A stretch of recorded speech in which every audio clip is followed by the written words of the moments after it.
ini ada hal yang penting dan urgent untuk disampaikan.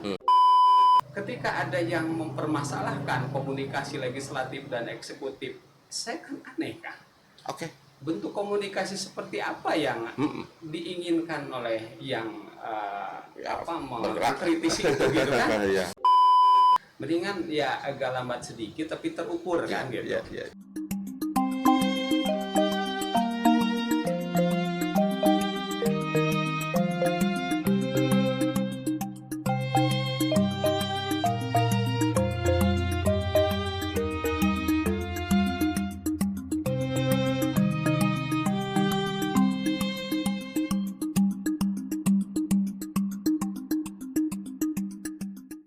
Assalamualaikum warahmatullahi wabarakatuh. Salam sejahtera untuk kita semua. Namo Buddhaya, Om Swastiastu, salam kebajikan, Rahayu, Rahayu, Sampurasun.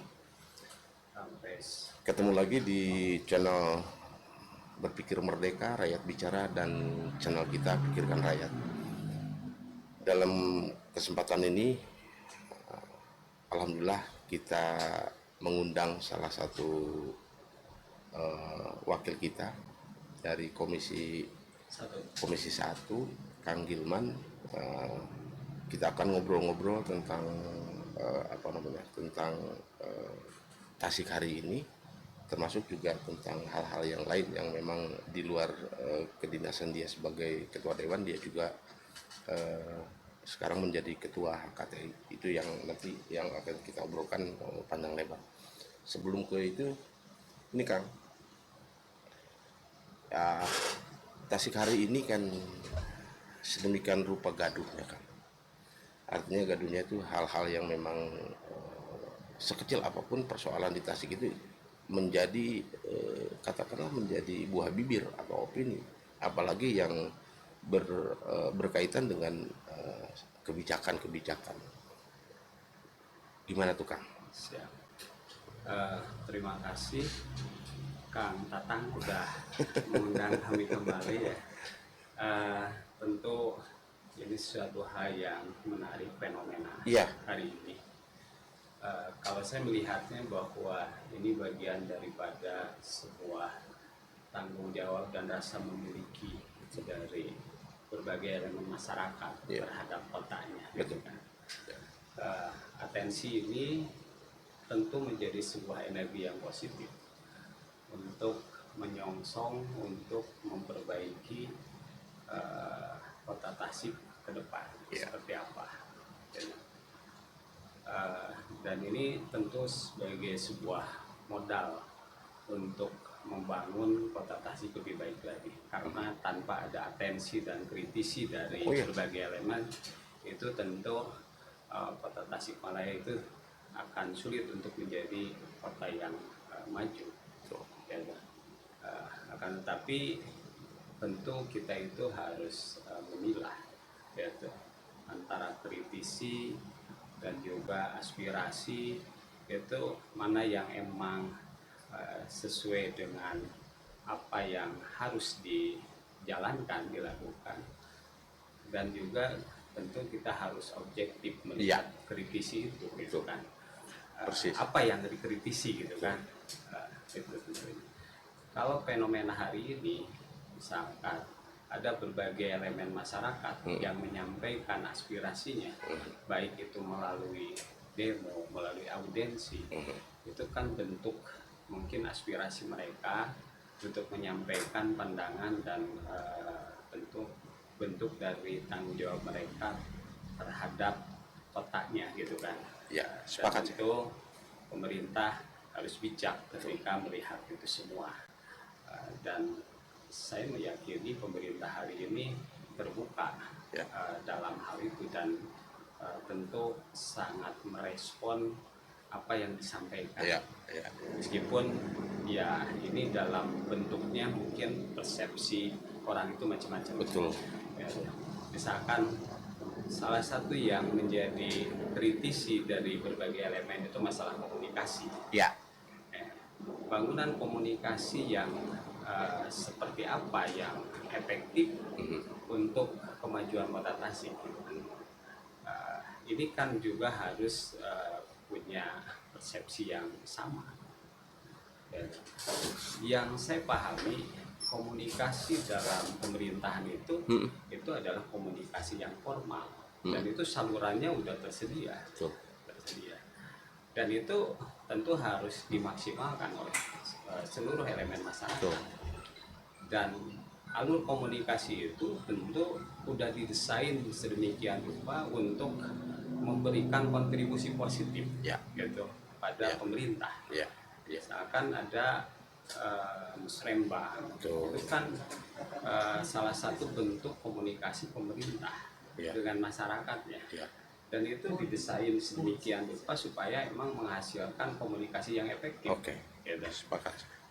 Terus juga ada juga reses, reses yang dilakukan oleh anggota DPRD.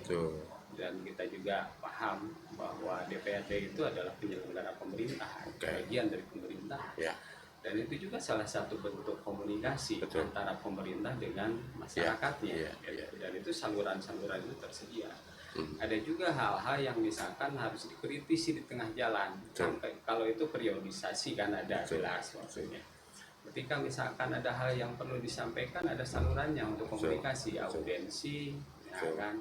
Atau juga sekarang itu zamannya udah berubah, sekarang bisa melalui media dan sebagainya. Dan itu saya yakin itu tersampaikan komunikasi itu tanpa misalkan harus face to face, misalkan face to face gitu kan.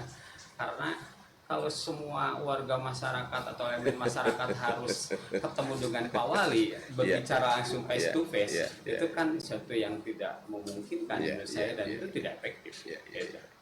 Oke, menarik gitu Kak. Artinya komunikasi itu ada berbagai jalan lah, jalan untuk bisa komunikasi. Nah, tapi ada kalanya juga kan, misalkan sebuah kelompok atau elemen masyarakat atau masyarakat sekalipun, karena memang ini versi mereka ini sangat penting, misalkan ingin berhadapan langsung. Ya, artinya memang harus ada pemilahan misalkan apakah ini krusial atau tidak. Mungkin itu di lingkaran, katakanlah lingkaran birokrat, atau lebih spesifik lagi lingkaran lingkaran wali kota lah, katakanlah seperti itu. Nah, kenyataan di lapangan dari berbagai masyarakat, malahan di media-media itu muncul juga ketika misalkan mau audiensi tiba-tiba ditolak, dan hampir konon katanya ini juga hampir sudah surat sudah bertumpuk sedemikian rupa, tapi tidak satupun didatangi kan, atau ditemui gitu. Nah, kalau saya berpikir sederhana, jangan justru yang harus bekerja keras itu untuk menentukan atau memverifikasi surat itu lingkarannya ini nih sebetulnya, mana dikatakan krusial dan mana yang tidak dikatakan krusial, katakanlah seperti itu.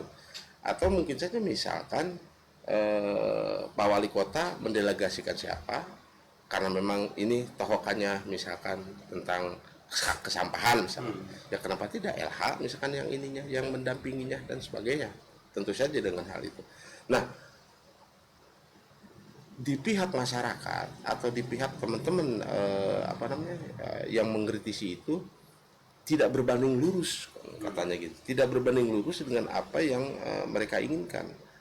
Dan hampir 90% kata mereka, hampir 90% ketika yang mau audiensi itu tidak ditemuin sama beliau, yang pada akhirnya berakumulasilah, maka menjadi sebuah gerakan katakanlah demo, dan demo pun ketika mau berjumpa itu dibatasi, misalkan dibatasi tidak boleh ke dalam dan sebagainya, yang pada akhirnya kan yang jadi korban, yang jadi samsak dalam hal ini teman-teman di DPRD ke sana, dan keluh kesah teman-teman di masyarakat itu dituangkan ke wakil-wakilnya. Nah, pertanyaan saya, sudah sejauh mana nih komunikasi antara teman-teman wakil yang 45 ya? Yang 45 itu dengan beliau gitu. Oke, yang pertama tentu tadi yang disampaikan bahwa ini ada hal yang penting dan urgent untuk disampaikan, gitu kan. itu kan dari persepsi siapa urgen dan penting itu Ya, kan gitu. ya. Apakah dari yang berkepentingan ataupun dari sisi misalkan pemerintahan Betul, gitu kan. betul. Itu kan perlu juga Ya, debatable lah ya. kan, debatable. Persoalan urgen itu debatable. Ya, sehingga itu emang ada bagiannya yaitu sekretariat daerah Nah, yang itu. memilah-milah itu Ya itu. dari segi urgensinya misalkan apakah mana yang urgent gitu kan Betul. untuk kepentingan pemerintah. Betul. Tentu di sana itu sekretariat daerah itu punya kaidah-kaidah, punya patok standar-standar untuk misalkan mana yang menjadi prioritas. Betul. Gitu. Dan itu pasti disampaikan ke Pak Wali. Betul. Gitu. Nah, itu yang pertama. Sehingga emang ketika berbicara tadi ini strategis, ini urgent, ini prioritas, itu harus dilihat dari perspektif dari pemerintahan. Betul. Dan ini tentu Pak Sekda lah yang punya ranah itu. Oke. Gitu. Dan ntar Pak Wali lah akan yang mengeksekusi itu. Gitu. Betul. Terus yang kedua, saluran-saluran komunikasi itu melalui audiensi itu disampaikan ke DPRD. Dan emang itu betul-betul sesuai dengan alur, sesuai dengan yang seharusnya, karena DPRD itu adalah tempatnya menampung aspirasi. Betul. Dan emang harusnya ke DPRD. Betul. Gitu. Dan DPRD selama ini yang saya tahu dan saya pahami, mereka itu, kita di DPRD ya, itu selalu respon terhadap audiensi, siapapun yang mau audiensi itu. Betul. Kita tampung gitu kan. Ketika kita menampung aspirasi melalui audiens, kita itu langsung loh dibawa dinas terkaitnya, diundang dinas terkaitnya, supaya di sana itu terjadilah komunikasi antara masyarakat dengan pemerintah. Dan itu bentuk komunikasi yang emang udah tersedia. Betul. Dan itu harus dimaksimalkan menurut saya. Gitu. Tetapi kadang-kadang suka ada semacam pemaksaan pendapat ya kita. Dan kita menganggap bahwa ini yang sangat urgent, sangat penting, dan kita harus memaksakan itu. Sementara belum tentu juga kalau menurut kacamata yang lain kan gitu. Dan itu emang belum tentu, misalkan itu suatu hal yang urgent, yang strategis untuk kepentingan pemerintah Kota Tasikmalaya, misalkan seperti itu. Sehingga emang sebetulnya saya melihat bahwa komunikasi antara instansi, antara masyarakat dengan pemerintah itu udah berjalan sesuai dengan alurnya menurut saya, dan udah terjadi komunikasi, dan itu lebih efektif daripada misalkan sekarang itu tadi bentuk komunikasi yang diinginkan ini person to person gitu kan. Ini kan bahaya kan. Betul. Ketika misalkan itu ada komunikasi personal, face to face atau personal to personal. Betul. Ya. Betul. Gitu. Ini kan jangan-jangan ada sepakat ya gitu kan, sepakat. Tetapi kalau misalkan melalui audiensi di DPRD dan DPRD misalkan juga mengundang, memanggil lah, kalau DPRD bisa memanggil kan, bisa mengundang, bisa memaksa ya pihak terkait untuk misalkan komunikasi langsung dengan masyarakat gitu kan. Dan itu selalu dilakukan oleh DPRD. Dan itu saya kira berjalan tiap waktu, tiap saat juga kan seperti itu, dan selama ini nggak ada masalah gitu kan. Dan itu tentu ditindaklanjuti sesuai kewenangan dan sesuai kebutuhan, dan juga misalkan sesuai dengan kapasitas masing-masing gitu kan. Tetapi kadang-kadang ini kan masyarakat merasa tidak puas dan ingin langsung gitu kan menyampaikan itu, bertemu dengan Pak Wali misalkan. Nah, ini yang harus kita misalkan pahami, ketika misalkan semua orang berkehendak yang sama dan menuntut yang sama, ini kan menurut saya ini enggak efektif ya gitu, efektif, dan juga ini tidak baik untuk instansi pemerintahan. Komunikasi seperti itu. Kalau yang barusan dikemukakan oleh Kang Gilman, itu saya sepakat. Nah, ada kalanya begini Kang, yang seharusnya itu adalah hak diskresi misalkan, atau hak salah satu misalkan terjadi case, ada case yang memang blunder, case itu blunder dan itu bisa terselesaikan dengan kekuatan diskresi wali kota misalkan, tentang aturan-aturan yang memang ketika wali kota ngomong itu selesai. Banyak kalanya yang seperti itu, nah teman-teman bilang, banyak yang kalanya seperti itu yang sebetulnya ini persoalan itu sederhana. Tinggal ada keberanian wali kota untuk memberikan statement atau memberikan perintah lah, katakanlah seperti itu. Ini tidak dilakukan. Persepsi teman-teman nih.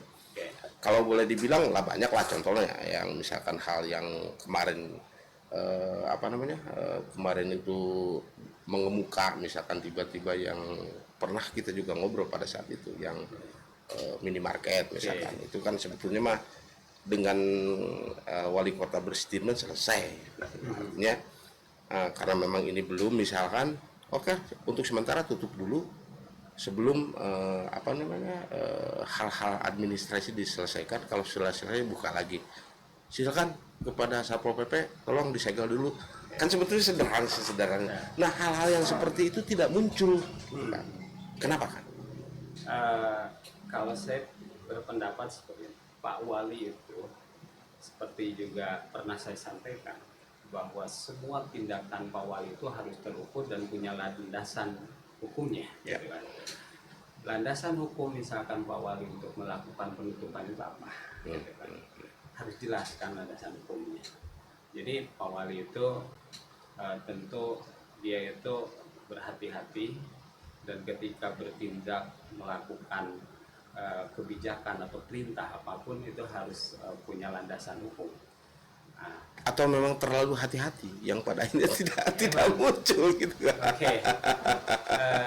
Emang ya harusnya itu emang hati-hati itu perlu, tetapi juga terlalu berhati-hati pun bahaya, itu bahaya, kurang baik gitu ya, kan. bahaya betul.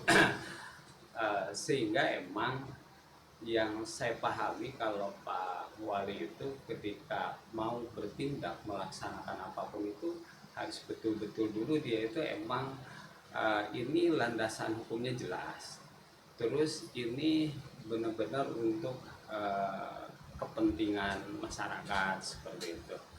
Apalagi seperti kita ketahui bahwa kalau berbicara program ya, kalau misalkan case yang tadi, menurut saya kalau case yang tadi yang minimarket itu kan itu kasus hukum lah gitu kan.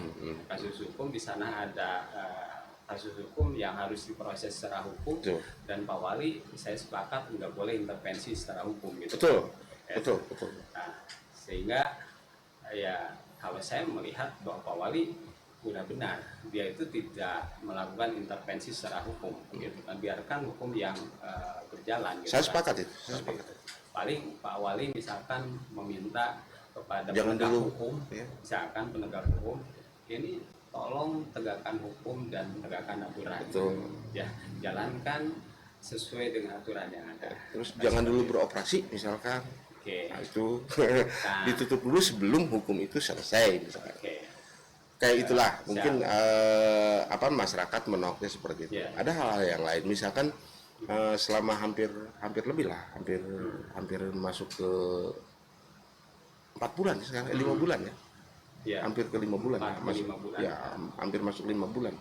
Nah, naga-naganya nih artinya kelihatan apa yang dijanjikan ketika waktu beliau kampanye, katakanlah seperti itu. Dan konon janji-janji kampanye itu kan masuk ke RPJMD ya. Artinya landasan untuk membangun Tasik ke depannya itu atas dasar janji-janji. Nah, kelihatannya gitu. Mereka nih teman-teman di luar itu belum kelihatan ini ada apa gitu. Seperti halnya kembali lagi saya walaupun ini saya sudah beberapa kali ngomong. Kelihatan Pak Wali itu bukan terpenjara ya. Tersandra gitu. Tersandra. Boleh ya? Kalau boleh saya bilang tadi ketika misalkan yang audiensi segala macam, kalau boleh saya menyalahkan karena ngelihat mekanisme mungkin di lingkaran Pak Wali itu tidak memprioritaskan ini harus ditemui nih. Kenapa ini harus ditemui? Oh ini orangnya begini, ini terus ini kapasitasnya sebagainya, dan ini memang harus ditemui supaya nanti juga ini selesai. Atau mungkin di situ terjadi diskomunikasi kalau tadi dibilang. Nah, yang pada akhirnya saya berpikir ini perangkat pembantu wali ini jalan apa enggak gitu kan, misalkan ASDA, terus staf ahli, sekda misalkan, terus ya teman-teman kepala dinas. kepala dinas yang konon kepala dinas sampai detik ini kan belum definitif ya. Dan yang saya tahu ketika misalkan kepala dinas PLT itu ketika memberikan kebijakannya juga tidak all out, karena memang saya mau kepake nggak, saya mau kepake, yang pada akhirnya kan angkog-angkogan gitu kan. Nah itu kan kira-kira Kang, gimana Kang? Oke, jadi Bebas Kang, kita minum aja Kang. Siap. Jadi Pak Wali itu kan sekarang itu benar-benar mempersiapkan RPJMD yang akan menjadi landasan kerja beliau selama 5 tahun. Oke. Dan ini Pak Wali lagi concern ke sana. Oke. 6 bulan ya? Ya 6 bulan itu ya 6 bulan ya. Dan ini lagi diproses, lagi dibahas itu oleh DPRD dan juga eksekutif. Oke. Dan ini tentu menjadi sebuah komunikasi yang efektif untuk membangun ke depan. Kemarin diawali dengan Ranwal RPJMD, rancangan awal. Rancangan awal itu ada juga pansusnya, dan saya kebetulan menjadi salah satu bagian dari pansus itu. Dan itu terjadi sebuah komunikasi yang intens ya.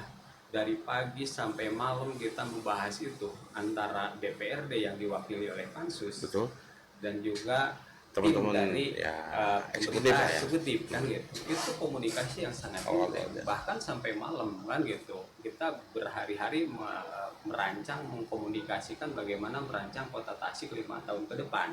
Itu harus disinkronkan dengan RPJPD, dengan RPJMN di pusat, dengan juga provinsi kan. Terus juga harus dimasukkan janji-janji politik Pak Wali.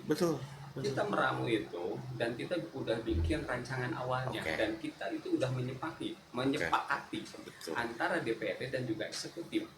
Makanya saya juga kadang-kadang bingung kan gitu. Komunikasi ini katanya nggak benar, dan juga ini susah dan sebagainya. Komunikasi seperti apa yang seharusnya gitu, karena yang saya pahami itu komunikasi itu berjalan dengan baik antara eksekutif dengan legislatif. Buktinya tadi kita yang menggelinding lah ya, ini kan misalkan komunikasi antara eksekutif dengan legislatif itu membahas RPJMD. Karena komunikasi eksekutif dan legislatif itu kan berbicara tentang misalkan kepentingan pemerintahan, bagaimana misalkan membangun pemerintahan, bagaimana misalkan membuat program-program yang bisa mensejahterakan masyarakat, keberpihakan terhadap rakyat. Dan itu berjalan. Dan kita itu tadi lah saya katakan dari pagi sampai malam. Dan sekarang ditindaklanjuti dengan pansus khusus ya untuk membuat RPJMD itu. Dan itu terjadi komunikasi yang tiap hari yang sangat intens gitu kan. Dan itu untuk kepentingan 5 tahun yang akan datang, rencana pembangunan 5 tahun kan gitu, jangka menengah kan gitu. Dan itu harus benar-benar disusun dengan baik dan didasari dengan data yang akurat gitu kan. Terus juga harus disinkronkan tadi dengan rencana pembangunan nasional, provinsi, dan juga RPJPD yang jangka panjang 25 tahun yang sudah ditentukan oleh Kota Tasikmalaya. Kan kita udah punya RPJPD, dan kita juga harus disinkronkan dengan itu. Jadi disinkronkan dengan visi misi, disinkronkan dengan janji politik gitu kan. Dan ini Pak Wali betul-betul lagi concern ke sana, dan emang harus concern ke sana. Karena Pak Wali itu punya waktu cuma 6 bulan. Toh kalau yang sekarang misalkan dikritisi masalah program yang sedang berjalan ini adalah warisan yang udah disepakati oleh pemerintah terdahulu ya. Oke. oleh Pak pejabat wali PJ, kota dan juga DPRD. Dan anggaran warisan ya? Dan sekarang itu adalah Masih? APBD warisan dari pemerintah yang sebelumnya, dan program-program yang sekarang berjalan adalah program-program warisan dari pemerintahan sebelumnya. Pak Wali itu sekarang itu emang seharusnya concern untuk bagaimana merancang, mendesain gitu kan 5 tahun ke depan, Oke. yang menjadi kewajiban beliau, karena dalam sistem pemerintahan itu merancang bangunan itu, merancang pembangunan daerah itu disusun itu 1 tahun sebelumnya. Misalkan Ya, apa? ya tahun sekarang itu Pak Wali merancang dan sekarang lagi berjalan, RPJMD berjalan, terus juga APBD sekarang lagi dibahas untuk tahun yang akan datang. Oke. Itu kan bentuk komunikasi yang efektif yang seharusnya yang emang dilakukan oleh eksekutif dan legislatif. Betul. Sekarang kita lagi merancang APBD untuk 2026 dan itu yang menjadi concern Pak Wali dan yang menjadi ranah dan tupoksinya Pak Wali, kewenangan Pak Wali.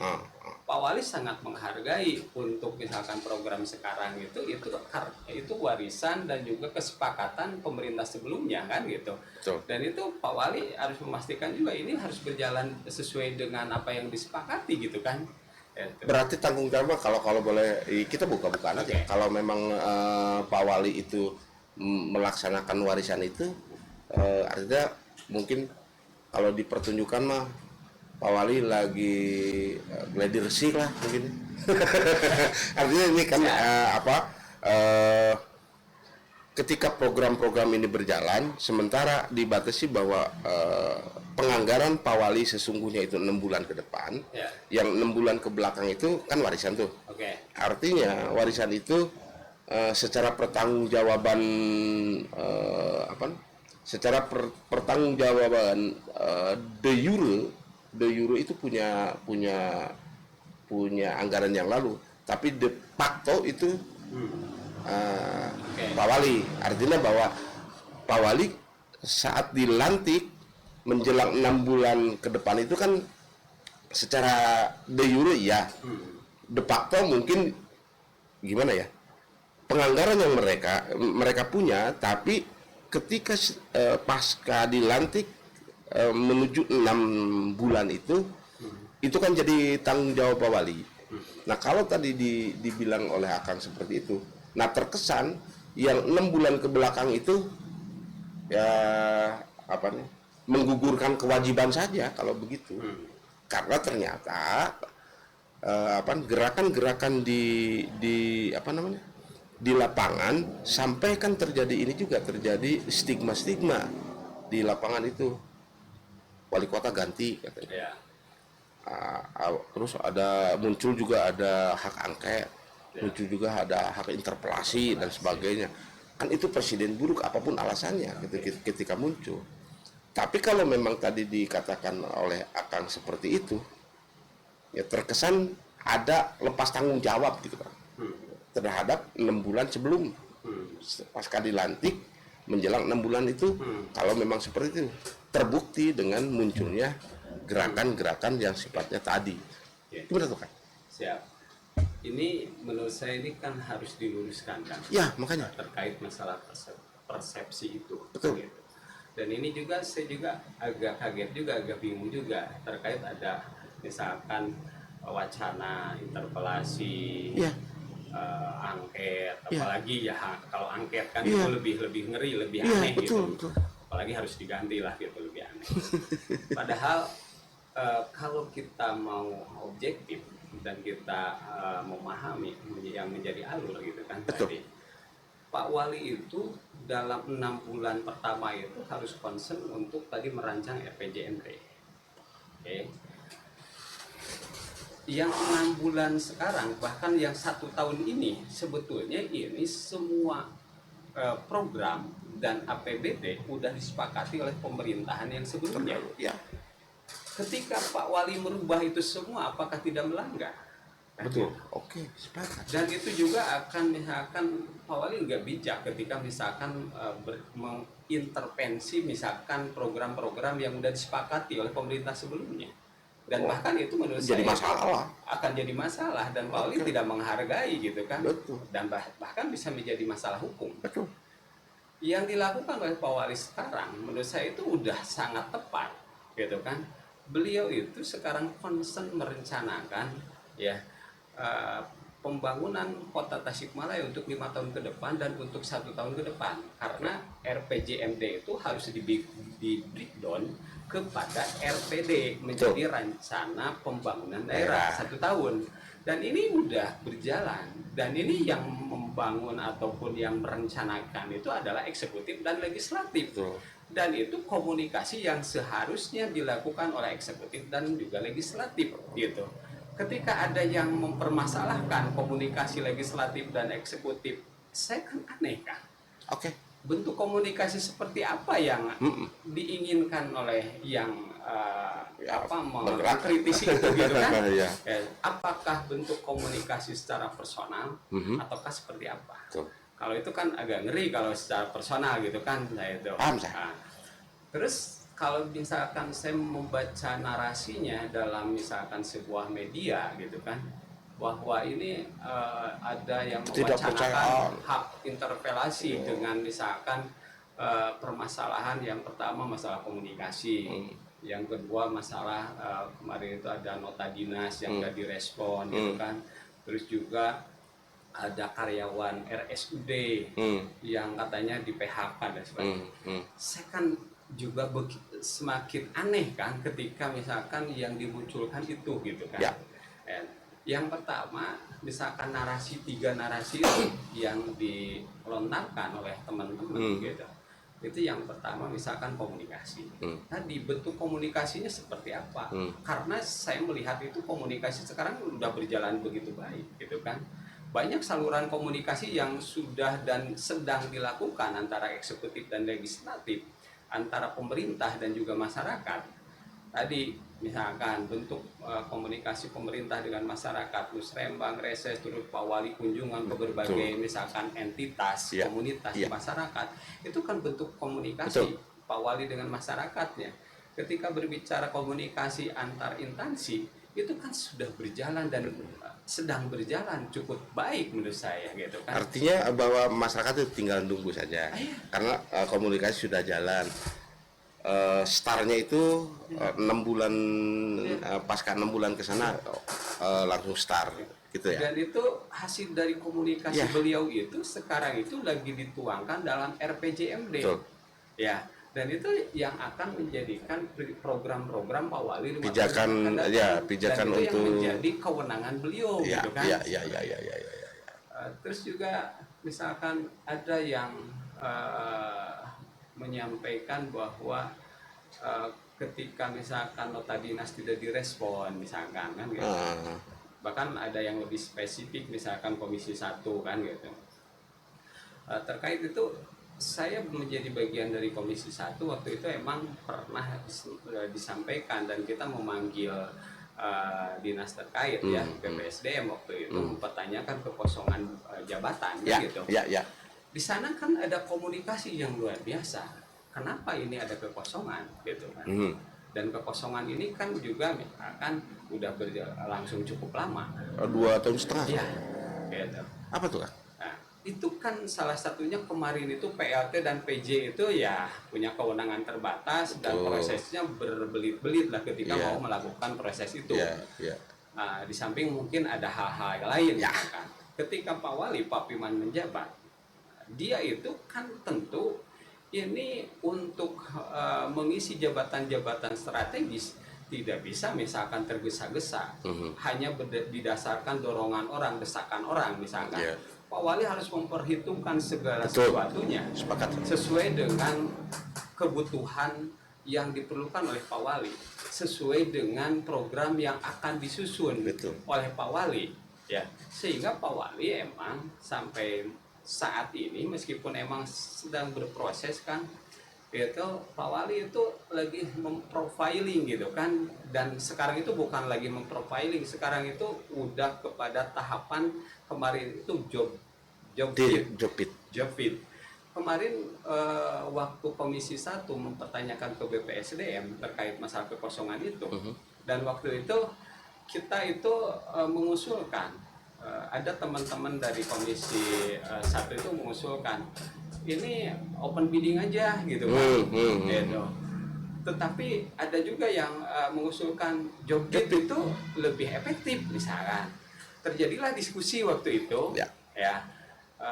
Dan menurut yang saya tahu waktu itu, kesimpulan dari RPD itu ya, rapat dengar pendapat RDP dengan BPSDM itu kita mendorong mau sistem apapun silahkan, mau open bidding, mau RDP, mau misalkan job bid itu silahkan, yang penting segera dilakukan itu, karena dua-duanya itu punya kelebihan dan kekurangan masing-masing. Nah, malahan itu bagi teman-teman di luar itu kan jadi tohokan kan. Artinya kekosongan ini itu jadi momok yang menakutkan gitu. Maksudnya jadi sebuah persoalan. Kok kenapa nggak bisa kan gitu. Sementara dibandingkannya dengan yang lain, sementara misalkan di Kuningan belum menjelang 6 bulan sudah diganti, termasuk di mana, di provinsi. Sekdanya kan langsung ketika Pak Kadem dilantik, sekda ganti, terus dinas pendidikan kalau tidak saya ganti, terus ada di daerah-daerah lain. Nah, pertanyaan kembali nih, jadi blunder nih ke Tasik. Kenapa Tasik tidak bisa sih, yang lain bisa gitu. Nah, itu ada pertanyaan seperti itu yang pada akhirnya persoalan ini pun jadi mengemuka. Malahan kan banyak juga yang merespon sampai ke tingkatan demo yang merespon gara-gara kekosongan itu gitu kan. Gimana teman? Ya, tadi kan kita merespon itu dengan memanggil BPSDM. Waktu itu BPSDM menyampaikan bahwa ini berproses, ya. Dan Pak Wali waktu itu menginginkan job bid. Kenapa job bid? Job bid itu prosesnya lebih cepat dan lebih terukur, dan itu akan misalkan menghasilkan yang sesuai dengan kompetensi, ya. Dan itu lebih internal gitu kan, karena ada kekosongan yang dinas-dinas yang strategis gitu kan. Meskipun teman kita ada yang menyampaikan open bidding itu lebih fair katanya, meskipun kalau open bidding tentu prosesnya lebih lama, lebih panjang gitu kan. Sebetulnya kalau melihat dari sisi itu, menurut saya gitu kan, itu apa yang dilakukan oleh BPSDM melalui Pak Wali melalui BPSDM udah tepat gitu kan. Itu job bid akan lebih efektif, lebih cepat, dan proses sekarang itu udah pengusulan orang-orang yang hasil job bid itu udah selesai, dan sekarang itu udah tahapan untuk mengusulkan ke BKN, Badan Kepegawaian Nasional, untuk ditetapkan dan dilantik, yaitu kekosongan-kekosongan itu. Kira-kira kapan tuh, Pak? Bulan ini mungkin udah di bulan depan lah ya. Bulan depan lah gitu. Ini kan akhir bulan nih. Iya, kalau yang saya tahu itu, informasi yang saya tahu itu minggu depan itu hari Senin itu mungkin ada proses pengusulan ke BKN, karena proses job itu sudah selesai dan sudah ada nama-nama yang akan mengisi di sana, dan itu bertahap dari eselon 2 ke eselon 3, eselon 4 gitu kan. Nah, emang seharusnya seperti itu. Pak Wali punya pemikiran ingin mengisi eselon 2 dulu, dari sana ke 3 baru ke 4 gitu, meskipun ini bisa bersamaan, dan itu sudah sedang dilakukan gitu oleh Pak Wali seperti itu. Saya merespon apa yang tadi disampaikan oleh Akang, kenapa di yang lain bisa gitu kan. Ini juga kan tentu menjadi salah satu referensi, tetapi kan kita juga nggak bisa lah misalkan seutuhnya meniru di apa yang terjadi di daerah yang lain gitu kan, karena mungkin kalau baik nggak apa-apa kok. Iya, tapi kan kebutuhan dan juga situasinya belum tentu sama, kan gitu. Kita tentu harus punya pandangan sendiri, punya perhitungan sendiri, barometer sendiri.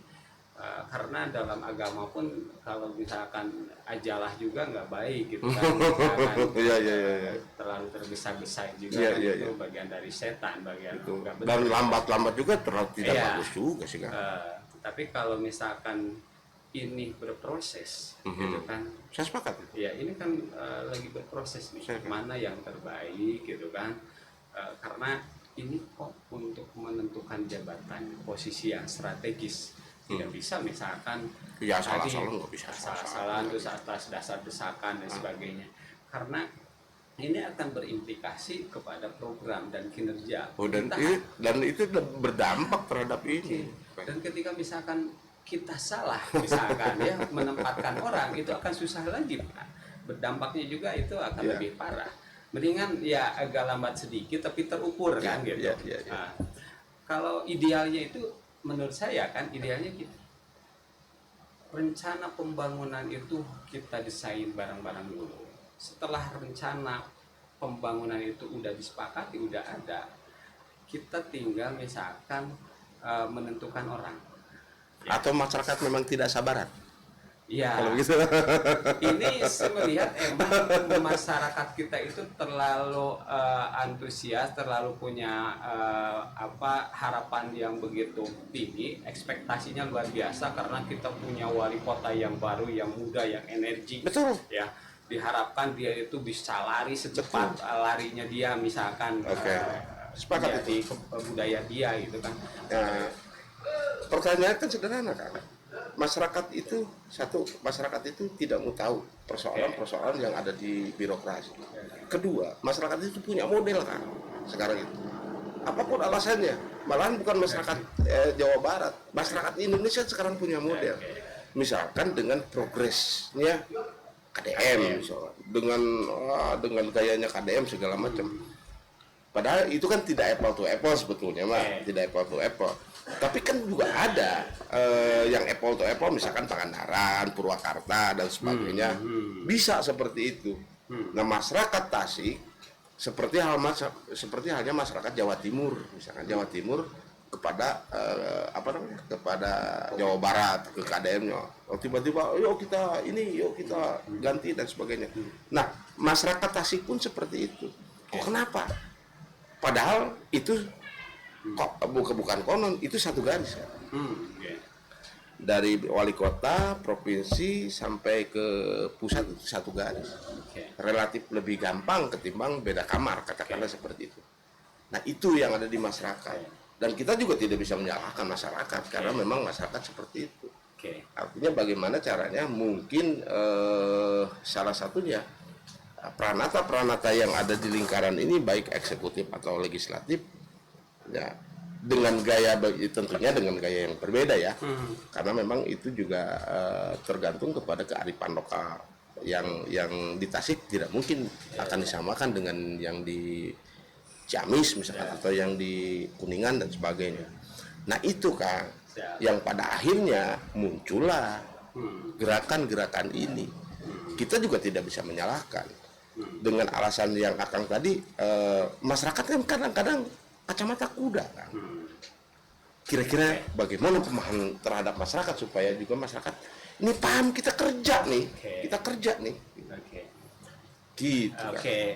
Kalau saya merespon apa yang disampaikan oleh Akang tadi, ini fenomena itu sebetulnya masyarakat itu melihat KDM itu dengan gaya dan misalkan dengan viralnya ataupun tren KDM itu luar biasa. Sehingga ini mempengaruhi masyarakat kan gitu. Dan memang gaya kepemimpinan itu berbeda-beda. Gitu kan. Yakin berbeda. Yang penting yang menurut saya itu yang harus benar-benar kita harus amati itu adalah orientasi dari kepala daerah itu kemana. Ya, gaya KDM, gaya Pak Piman, gaya Pak Prabowo meskipun satu jalur misalkan kan berbeda-beda.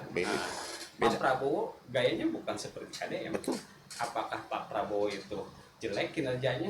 Enggak Kan? Tidak. Pak Prabowo itu dalam misalkan survei kinerjanya itu luar biasa, bahkan mengalahkan siapapun. Betul. Gitu. Tapi tidak sama dengan KDM gaya kepemimpinannya. Begitu juga Pak Piman misalkan berbeda dengan KDM. Misalkan. Tinggal mungkin ntar Pak Piman itu setelah bekerja itu apa yang menjadi output dari hasil kerjanya itu kan. Dan ini saya berharap elit masyarakat ya. Karena ketika berbicara masyarakat itu masyarakat yang mana? Masyarakat sekarang itu yang di bawah itu sekarang itu dia itu nggak memikirkan itu kan. Benar kan? Ya, Benar. mereka itu kan sibuk dengan Ya, memikirkan perutnya, kebutuhannya masing-masing. sendiri kan gitu. Ya. Dan sekarang itu emang lagi ditangani oleh program-program pusat Ya. yang luar biasa Ya. untuk menyasar kepentingan Ya. masyarakat kecil gitu. Betul. Saya melihat bahwa ini ada elit masyarakat yang berpandangan tadi bahwa papiman lambat dan sebagainya gitu kan, berdasarkan pandangan mereka. Ini kan di sisi lain emang bagian dari kritisi boleh bagus, tetapi misalkan tolonglah elit juga harus memberikan edukasi yang baik. Oke, saya Kan sepakat. gitu Ya. kepada masyarakat bahwa sistem pemerintahan itu kan ada sistemnya tersendiri. Ya. Komunikasi pemerintahan itu kan Ada ada aturan. bentuknya tersendiri Ada aturan. gitu kan. Ini juga harus teredukasi kepada masyarakat. Oke. Jangan masyarakat juga misalkan sekarang itu disuguhi dengan misalkan hal-hal yang kurang sesuai dengan aturan misalkan. Oke. Bentuk interpelasi yang tadi disampaikan itu udah kita itu sepakat lah, itu kalau dalam segi hak itu benar-benar legal dan itu hak DPRD. Betul.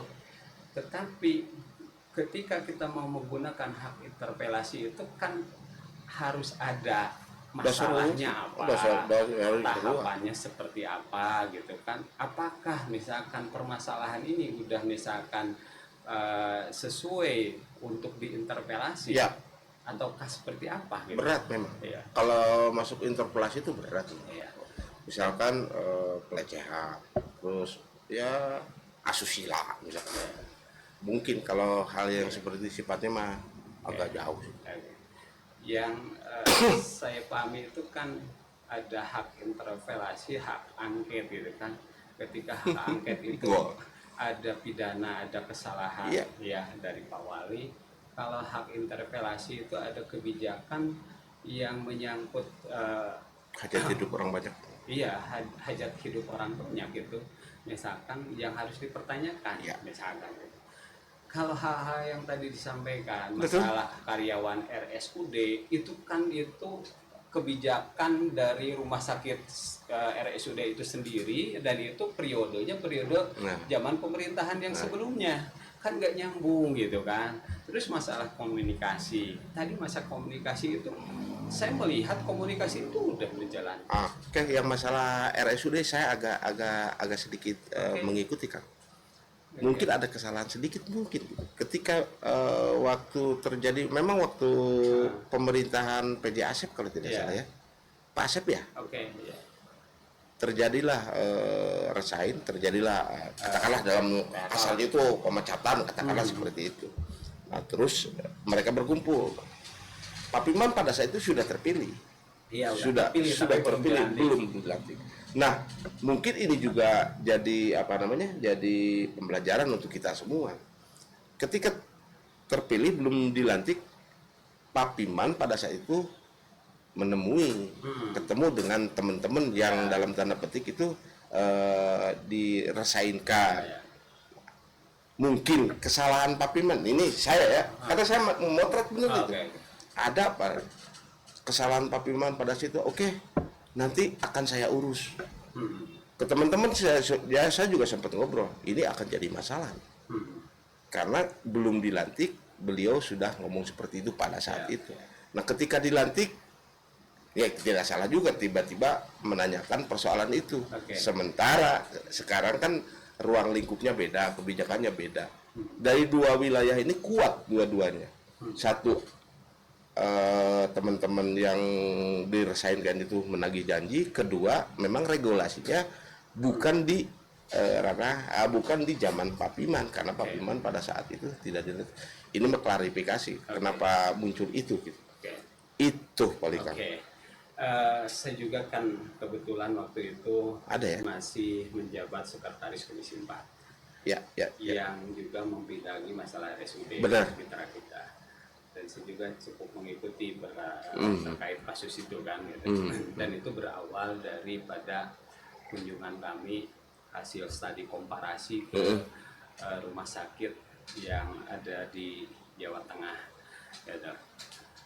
di sana itu saya menanyakan rasio antara kamar dan juga karyawan. Betul. Gitu. Berbanding terbalik kan Betul. antara jumlah karyawan Betul. yang ada di Jawa Tengah itu Betul. dengan yang ada di kita. Betul. Jadi kebalik. Betul. Di sana itu banyaknya kamar, karyawan sedikit. Kalau di kita kamarnya sedikit, karyawannya banyak. Berjubel.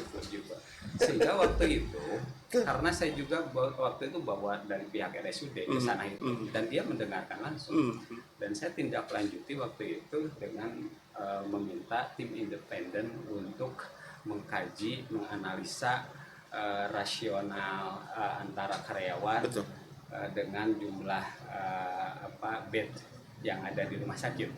Dan waktu itu disimpulkan itu ada ratusan ya over karyawan ratusan gitu kan. Betul. Dan itu disampaikan ke Persis, kita dan persis. kita waktu itu memanggil dinas kesehatan, RSUD memanggil. Kita itu kan harus mencari solusi. Tidak bisa kan tiba-tiba ketika over itu kita Buat PHK, semua. gitu kan. Ya minimal Waktu itu karena saya yang memimpin kan, waktu itu dalam RDP itu dinasnya masih sama, Pak Kadisnya Pak Uus, di RSUD masih Pak Pak Budi ya. Saya yang memimpin itu waktu itu, dan saya meminta kepada RSUD dan dinas kesehatan jangan ada PHK. Saya meminta bahwa untuk mengatasi kelebihan atau over SDM di RSUD, yang pertama stop, tidak boleh ada pengangkatan karyawan baru. Gitu. Itu yang pertama. Karena itu akan mengecil sendiri, akan berkurang sendiri. Betul. Dengan pensiunnya karyawan-karyawan ya, gitu. Purna bakti dan sebagainya. Itu yang pertama, solusi yang pertama. Yang kedua, sebar. Waktu itu minta itu ntar ketika rumah sakit Dewi Sartika dan rumah sakit yang di Purbaratu udah disebar, jadi, misalkan itu disebar gitu. Dan itu udah menjadi komitmen kita waktu itu. Tetapi saya juga kaget tiba-tiba 47 itu di PHK. Saya juga sempat mengkritisi, menegur lah Pak Dokter Budi waktu itu kan. Kenapa ini terjadi gitu kan, dengan alasan efisiensi gitu kan, seperti itu. Saya juga sebetulnya nggak nerima waktu itu kan, tetapi kan karena itu udah terjadi, kita tinggal mencari solusinya seperti apa. Dan Pak Wali waktu itu ketika dia udah menjadi terpilih dan juga misalkan dia itu empati terhadap kejadian itu, beliau dengan spontan ya kita berempati dan akan mengurus itu gitu kan, mengurus dalam konteks itu tentu proporsional, dan sekarang itu udah terselesaikan masalah itu saya kira. Dan ketika itu diangkat untuk jadi diinterpelasi kan saya juga bingung kan gitu. Ya memang kalau berbicara masalah rumah sakit itu berbicara dari hilir ke hulu, dan itu memang harus ada segmen khusus kan. Kalau rumah sakit selimutnya minta ampun, dan saya agak tahu sedikit. Paling berarti persoalan ini tinggal menunggu gong saja. 6 bulan ke depan di situ ada kejutan-kejutan, kita tunggukan. Ada lagi kan? Kemarin kan dari Jakarta nih. Dari Jakarta ya saya tahu bahwa Kang itu adalah salah satu bukan salah satu ketua HKTI Kota Tasikmalaya.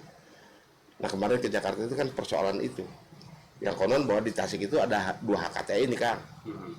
Dan dua kekuatan ini, 2 nama yang sama, ini beda vendor katakanlah seperti itu.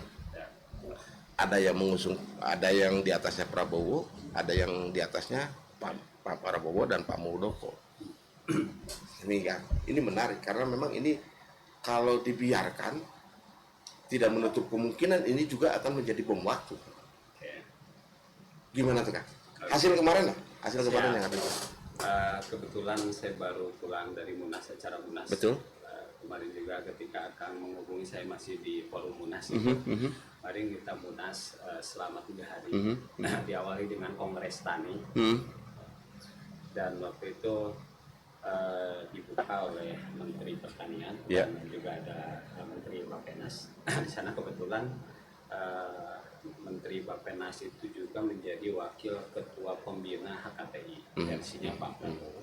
Betul tadi yang disampaikan bahwa HKTI itu terpecah setelah terpilihnya Pak Prabowo ke periode kedua.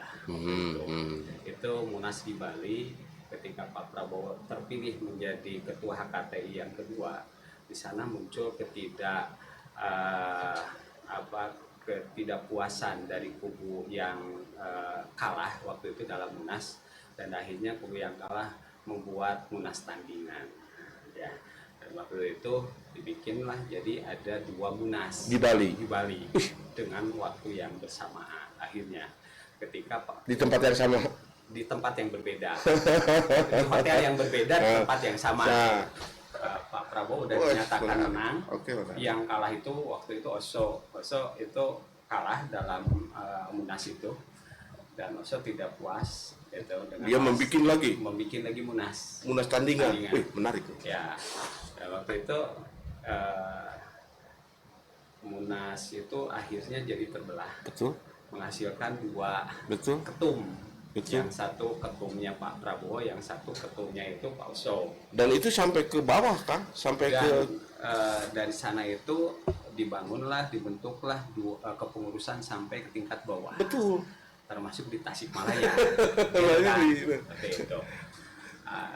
Ketika sekarang rejim berubah dan kepemimpinan juga berubah dalam HKTI, yang kemarin setelah Pak Prabowo itu dilanjutkan oleh Pak Fadlizon, dari Pak Oso dilanjutkan oleh Pak Muldoko. Nah, Pak Fadlizon dengan Pak Muldoko ini HKTI-nya itu dibedakan dari logo dan juga ada ART yang berbeda.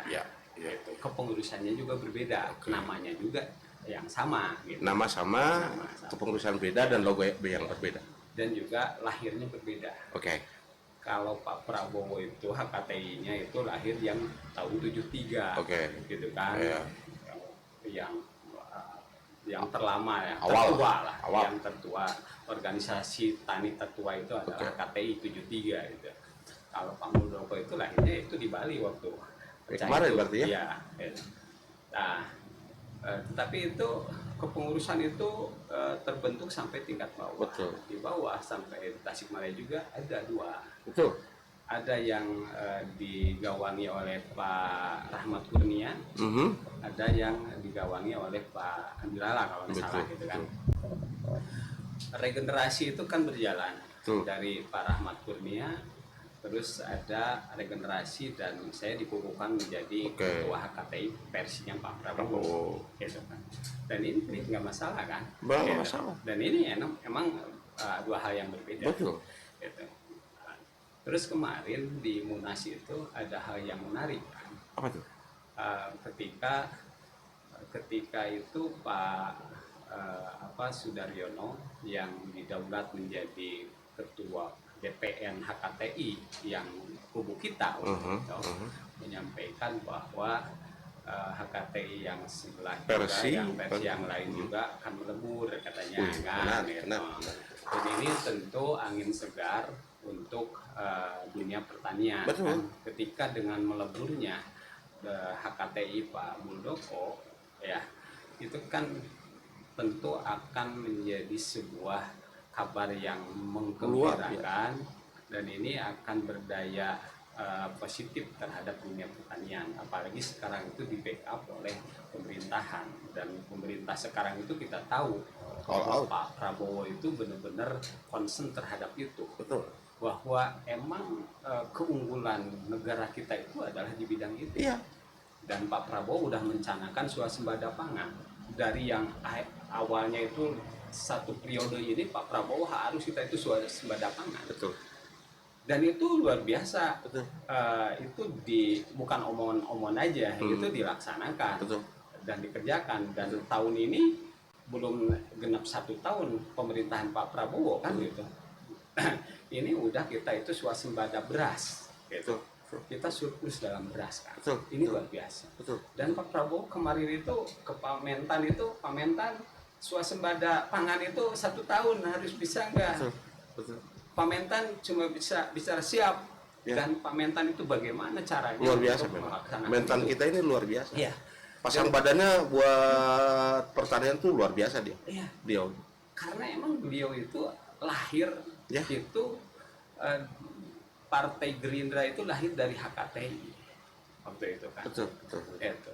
Dan Pak Prabowo itu menjabat 10 tahun menjabat sebagai ketua HKTI, sehingga dia itu paham betul bagaimana memajukan dunia pertanian.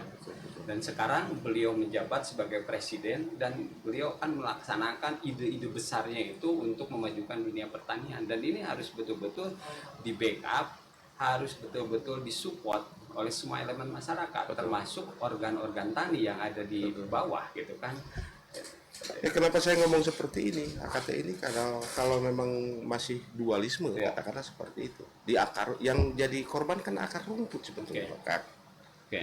Di atas bisalah ngopi bareng, makan bareng. Nah, ketika sudah masuk wilayah tenis di bawah, nah ini yang jadi masalah. Oke. Dan resisten itu kan kelihatan kemarin itu ada HKTI versi katanya HKTI plat merah, HKTI ini. Nah, kalau memang sudah seperti itu, ya alhamdulillah. Perkembangan Kota Tasik ketika walaupun Kota Tasik itu targetannya di pertanian itu bukan itu ya, Ya, karena ya. konsepnya Tasik itu jasa, Kota ya industri, industri jasa dan dagang. barang dan jasa, ya, dagang dan sebagainya. Tapi kan tidak menutup kemungkinan ada ada lahan-lahan yang memang tidak kecil juga sebetulnya untuk lahan pertanian, masih banyak lah di Tasik seperti itu. Nah, dengan bersatunya ini itu jadi angin segar. Tinggal konsolidasi mereka. Oke. Maksudnya tinggal konsolidasi. Gimana nih caranya nih? Oke. Ada HKTI 2 tiba-tiba berlebur. Nih gimana nih? Secara teknik misalkan yang ketua di sini harus seperti apa? Ketika misalkan Kang Gilman jadi ketua di sini pun ada ketuanya. Ketika melebur, ini harus jadi apa? Oke. Ya. Gimana tuh? Teknisnya Ini, untuk meleburkan dan itu menjadi teamwork yang bukan berdampingan lagi, yang senyawa aja gitu. kemarin itu dalam Munas itu didaulat Pak Sudaryono itu menjadi ketum ya DPN, dan beliau itu diberi kewenangan full untuk menyusun kepengurusan dan melakukan langkah-langkah strategis, dan kita menunggu itu kan. Langkah strategis apa, langkah teknisnya seperti apa dalam penyatuan ini gitu. Yang jelas Pak Muldoko sudah menyampaikan, Pak Oso sudah menyampaikan beliau melebur ke HKTI Pak Sudaryono, dan juga sudah mengakui kepemimpinan Pak Sudaryono sekarang menjadi ketum.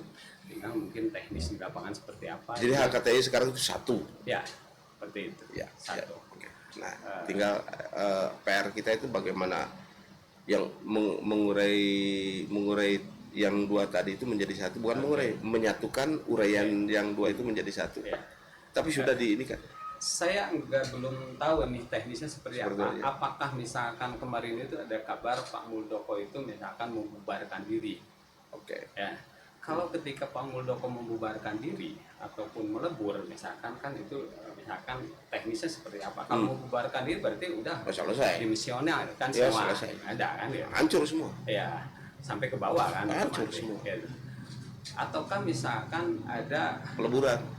Nah, atau ini menyatu. Nah, ini yang jadi masalah. Saya juga belum tahu Oke. persisnya seperti apa, Oke. tetapi yang jelas kata Pak Sudaryono sekarang itu emang HKTI hanya satu gitu. Benar. Dan Pak Oso juga menyatakan bahwa dia itu bergabung ataupun menyatu ke Pak Sudaryono dan menunjuk Pak Sudaryono menjadi ketua gitu kan. Apakah itu artinya melebur menjadi satu ataupun misalkan kubunya Pak Muldoko itu misalkan itu membubarkan diri gitu kan, saya nggak tahu, belum tahu, dan saya juga tentu menunggu arahan dari pusat seperti apa teknisnya. Kita harus menunggu itu karena saya juga takut salah gitu kan. Betul Kak. Untuk rentan karena kita di daerah itu rentan sekali. Ya. Yang pada prinsipnya saya begini, kalau saya sederhana berpikirnya kan, ketika kita punya tujuan yang sama, misalkan kita itu tentu akan bersinergi dengan sendirinya, Betul. gitu kan, tanpa misalkan mementingkan, mengedepankan kepentingan dan ego kita masing-masing. Ketika kita misalkan masuk di HKTI, masuk di organ tani apapun, tujuannya untuk kemajuan pertanian di Kota Tasikmalaya, kita akan melebur dengan sendirinya, akan menyatu sendirinya menjadi sebuah kekuatan untuk membangun pertanian di Kota Tasikmalaya. Maaf, saya sedikit agak ini ya. Kalau memang di tingkatan bawah, tingkatan masyarakat bisa kan. Ketika sudah berbicara tentang struktur, tentang keorganisasian, di situ kan ada, memang itu pribadi sih Pak, tapi ada arogansi nih. Misalkan taruh misalkan di sini Akang sebagai ketua AKTI yang sekarang katakan. Terus ada seseorang yang jadi ketua, tiba-tiba ini melebur. Ini gimana nih cara meleburnya? Ini pun, saya juga ketua, antara ketua dan ketua, walaupun misalkan di sana sudah kecuali kalau memang dinonaktifkan atau membubarkan, otomatis kesininya rontok semua. Ketika di sini ketua, di sini tiba-tiba misalkan jadi anggota, itu kan ada apa namanya? Ada psikologi yang ya gitulah, ada beban psikologi lah. Ya. Kalau kemarin yang saya tahu di Munas itu, kita itu sebetulnya nggak membahas secara spesifik itu. Kita itu waktu itu hanya menentukan ketum, ya, dan juga kita merekomendasikan program-program unggulan yang kita usulkan, gitu. Itu kan, gitu. Dan kita nggak berbicara kubu sebelah misalkan, meskipun ada kabar bahwa kubu sebelah misalkan kubu Muldoko itu mau gabung, bentuknya seperti apa ataupun belum gimana, kita nggak tahu, belum ada ininya ya. Kalaupun misalkan tadi harus ada penyatuan, ya kita tunggu teknisnya seperti apa. Ataupun misalkan ternyata di sana itu kubu sebelah itu membubarkan diri, otomatis ya itu kan, dan kita nggak masuklah ke ranah-ranah orang lain gitu kan, itu ranahnya orang lain sendiri, dan kita juga nggak ada hak untuk merecoki atau mencampuri urusan itu gitu. Betul. Kita kan misalkan ada aturan sendiri, ada ADRT sendiri, misalkan siapapun bisa gabung ke kita, tetapi kita juga kan udah ditetapkan ada kepengurusan tersendiri, misalkan ada ART tersendiri, dan kita harus melaksanakan ADRT itu gitu kan. Siap. Seperti itu. Menarik. Ternyata memang Kota Tasikmalaya itu menarik untuk diperbincangkan, dan harus dicatat juga bahwa Kota Tasikmalaya itu spektrumnya Indonesia. Segala macam berawal dari, boleh dibilang banyak sekali yang berawal dari Tasikmalaya. Koperasi, ketika berbicara koperasi dimanapun di dunia sekalipun itu Tasik pasti ke bawah. Siliwangi, Tasik. Terus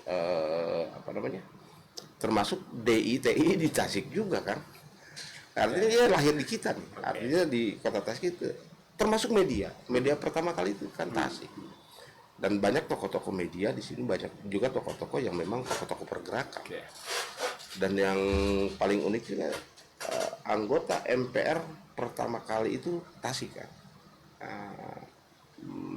Kiai itulah Mama Kudang kalau tidak salah. Dan di sini juga banyak sejarah-sejarah yang memang itu juga, ini pesan saja sih Kang, itu juga memang harus diangkat sebagai kekayaan Tasik. Bahkan Tasik zaman dulu itu kan sudah punya sebutan yang luar biasa, itu mutiara dari Priangan Timur. Nah, mutiara ini kan mungkin sekarang lagi tertutup oleh debu lah, oleh apalah. Nah, kita korek lagi mutiara, dan mudah-mudahan Tasik menjadi epicentrum Indonesia, dan mudah-mudahan juga Tasik menjadi energi untuk khasanah khasanah negara Republik Indonesia. Begitu Kang paling. Ada lagi Kang, terakhir Kang? Kalau mau untuk Kota Tasik lah, untuk masyarakat Tasik, Kota Tasik dan sebagainya. Saya kira gini, kita harus memberikan kesempatan, dan kita juga harus objektif, harus memberikan edukasi kepada juga masyarakat, gitu kan. Bagaimana menjalankan pemerintahan yang benar, gitu kan. Karena emang ketika berbicara pemerintahan, gitu, kita juga harus mengacu kepada kaidah-kaidah Ya, yang emang tersedia yang di sana sudah gitu. ditentukan Ah, di undang-undang kan. ya gitu kan, untuk bentuk komunikasi dan lain sebagainya itu kan Iya. udah di Iya. apa desain sedemikian rupa kan gitu. Dan salurannya sudah jelas. Udah jelas gitu kan. Oke. Seperti itu. Kait masalah tadi ada koperasi disinggung, memang kita juga akan awali itu akan Ya. membuat cagar budaya di sana Ya, kan, di Tugu meresmikan Tugu Koperasi. Iya, dan itu akan dibikin cagar budaya kan. Betul, gitu. betul, Dan betul. bahkan katanya ingin dibikin museum juga. Betul. Ini juga kan. Kemarin kita juga ngobrol dengan yang menulis bukunya. Ini bukunya kan. Oke. Nah, Kongres Koperasi pertama di Tasikmalaya. Kebetulan beliau kemarin kesini membicarakan ini, dan beliau juga akan seminar di tanggal 12 Juli itu dengan pemerintah untuk Oke.